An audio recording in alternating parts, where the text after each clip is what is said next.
Bonjour, nous sommes confrontés à un nouveau défi. Former des étudiants capables de traiter des problèmes plus complexes, malgré un bagage scientifique plus léger, et ceci dans un volume horaire réduit.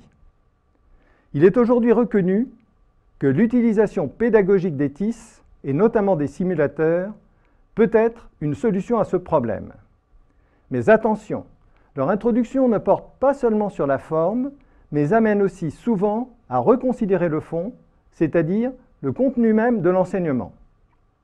J'illustrerai mon propos en présentant en quelques mots les développements que j'ai effectués en thermodynamique appliquée à l'énergétique. Pour commencer, je tiens à souligner que c'est lorsque l'enseignement que l'on veut dispenser apparaît inadapté que le changement devient une nécessité. C'est ainsi qu'en thermo, je me suis rendu compte que les modèles enseignés traditionnellement sont malheureusement soit irréalistes, soit incalculables. Il en résulte deux écueils qui ont pour effet de démotiver les étudiants. Premièrement, les hypothèses de calcul étant trop simplistes, ils ne comprennent pas l'intérêt pratique des modèles qu'ils élaborent, ceux-ci étant très éloignés de la réalité. Deuxièmement, les calculs précis des cycles étant fastidieux, ils sont rebutés par la discipline. L'exemple type est celui des analyses des moteurs à combustion interne.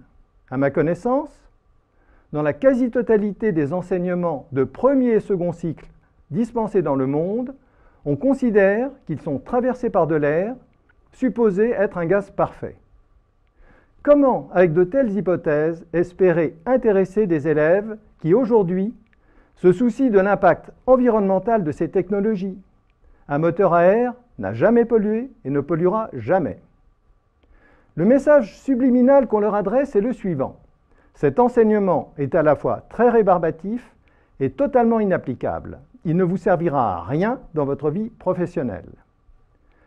Alors que ce qui les intéresse, c'est de savoir comment s'attaquer aux défis actuels de l'énergétique, comme la réduction de l'impact environnemental des technologies, l'amélioration des rendements dans des conditions économiques acceptables, etc. Pour dépasser cette difficulté pédagogique majeure, j'ai été amené à concevoir un simulateur, étant donné qu'il n'en existait pas à l'époque. Il s'appelle Thermoptime. Très rapidement, son intérêt a été démontré, tant vis-à-vis de mes élèves que de ceux d'autres collègues enseignants. Toutefois, concevoir un simulateur n'est qu'une première étape, car son existence induit un déplacement de la problématique pédagogique. Le contenu à enseigner est très vite remis en cause. En effet, les calculs étant effectués par le simulateur, l'enseignement de la mise en équation des évolutions théoriques subies par les fluides ne se justifie plus. Il peut être drastiquement réduit. Il importe en revanche que les élèves consacrent du temps, d'une part à l'apprentissage des technologies et d'autre part à la réflexion sur les architectures des cycles thermodynamiques, aussi bien classiques que novateurs, en bâtissant graphiquement et en paramétrant des modèles des diverses technologies énergétiques. C'est ainsi que, dès lors que je remettais en cause le contenu de mon enseignement, une des questions qui m'interpellait le plus était de savoir comment définir ce contenu. Il s'agissait de répondre à la question « Que faut-il enseigner ?» Cela m'a amené à concevoir un modèle d'enseignement appelé RTME, dans lequel les connaissances à transmettre sont regroupées en 4 grandes catégories, appelées la réalité, la théorie, les méthodes et les exemples.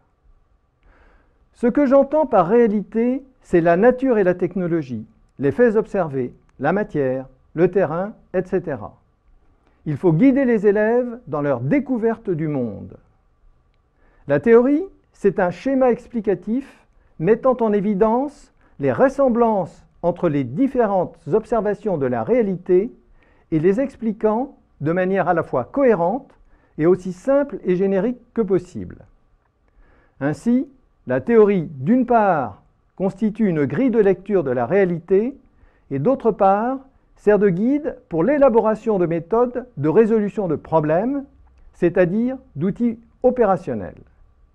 Quant à eux, les principaux exemples d'application illustre très concrètement comment résoudre, grâce aux méthodes et dans le cadre d'une théorie, une classe de problèmes relative à un aspect particulier de la réalité. Notez que les deux premières catégories relèvent du savoir et la troisième du savoir-faire.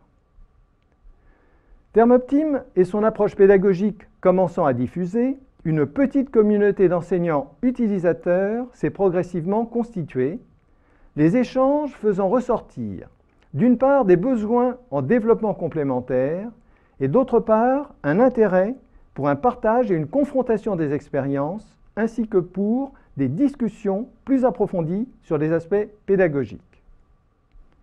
Par ailleurs, de nombreuses ressources numériques relatives à la mise en œuvre de cette nouvelle pédagogie et à l'utilisation de Thermoptime ont été progressivement développées, et il est apparu nécessaire de les rassembler dans ce qui est aujourd'hui connu comme le portail Thermoptime Unit, qui a été financé grâce au soutien d'Unit.